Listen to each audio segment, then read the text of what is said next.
Қостанай облысы полиция департаменті азаматтарға қоғамдағы тұрақтылық пен қауіпсіздіктің негізі болып табылатын қоғамдық келісім, ұлтаралық татулық және өзара құрмет қағидаларын сақтау қажеттілігін еске салады.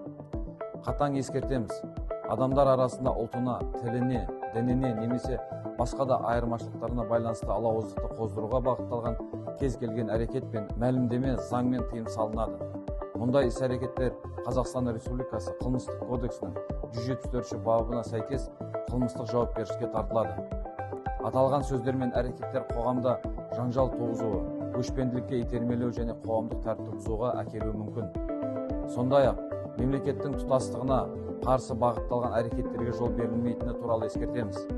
Елдің бір бөлігін бөлектеуге, аймақтық тұтастықты бұзуға немесе дербес құрылымдар құруға шақырулар Қазақстан Республикасының қылмыстық кодексінің 188 бабы бойынша қылмыстық жауапкершілікке әкеп соғады. Мұндай әрекеттер мемлекет қауіпсіздігіне тікелей қатер төндіреді және заң аясында жазаланады. Полиция осындай құқық бұзушылықтарды әсіресе интернетте және мессенджерлерде анықтау және жолын кесу бағытында тұрақты жұмыс жүргізуде. Азаматтарды сақ болуға, арандатушылыққа бой алдырмауға, жалған немесе қауіпті ақпаратты таратпауға шақырамыз. Егер сіз осы сипаттағы пікірлерге куә болсаңыз, дереу полиция хабар беріңіз.